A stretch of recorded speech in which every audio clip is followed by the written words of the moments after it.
Olá a todos, meu nome é Paulo Henrique e hoje vou apresentar um pouco sobre o trabalho intitulado Determinação da capacidade de uso da terra de alguns setores de produção do Instituto Federal do Triângulo Mineiro.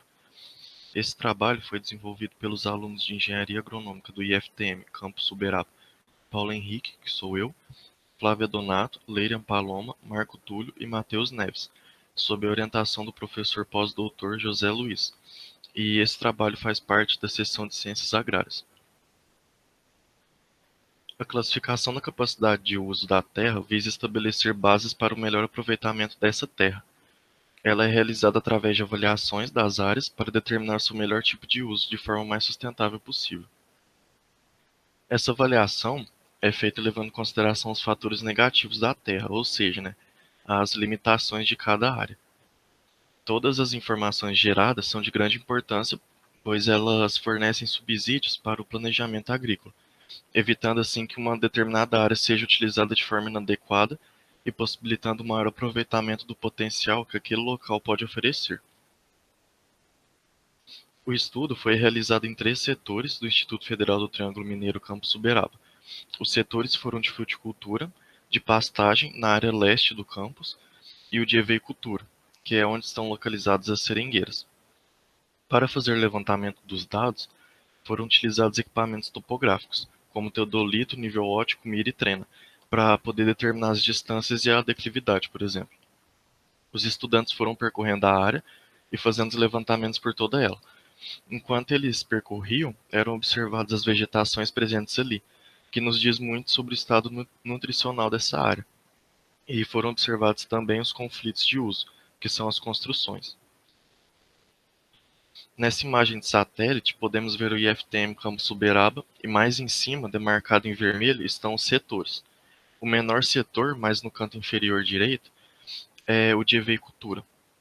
Logo acima é o setor de pastagem leste, e mais na ponta superior temos o setor de fruticultura.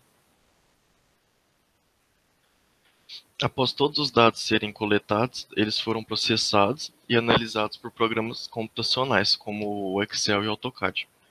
Após isso, foram determinadas as classes de uso das áreas dos setores. Essas classes, elas foram descritas primeiramente por Lepsch e colaboradores em 1991. Segundo as análises, o setor de fruticultura foi classificado na classe 3, que é uma classe em que a área é cultivável, mas com problemas de conservação, principalmente por conta da declividade ser maior, que no caso desse trabalho foi de 6 a 12%. Entretanto, nessa área, por ter plantas frutíferas, há um acúmulo de folhas no chão, formando uma serrapilheira, o que contribui contra a erosão provocada pela chuva.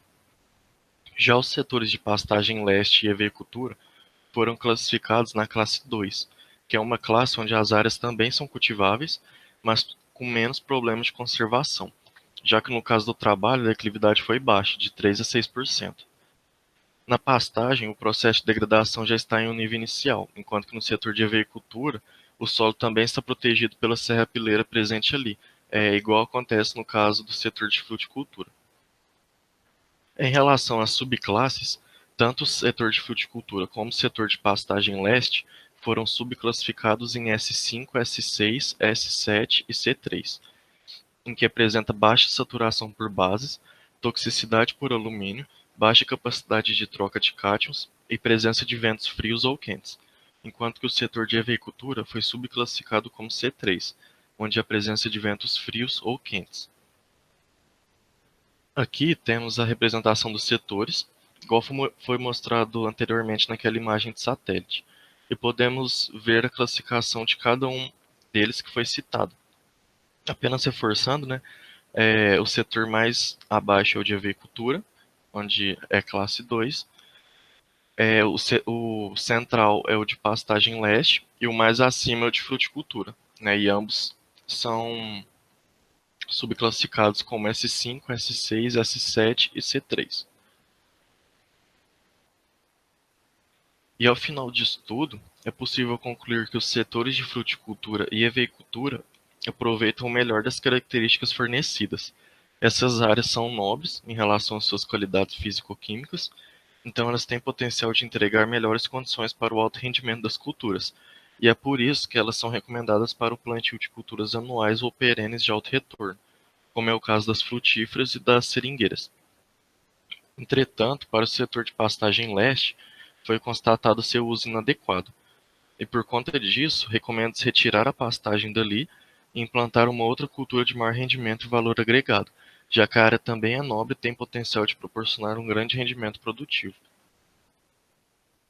Essas foram as referências utilizadas no nosso trabalho. Eu gostaria de agradecer principalmente ao nosso orientador, José Luiz, por todo o conhecimento e apoio fornecido, e ao nosso instituto e ao Campus Uberaba por fornecer os recursos necessários para o desenvolvimento desse trabalho. Aqui mais abaixo estão os e-mails de contato de todos os integrantes, e muito obrigado pela atenção de todos.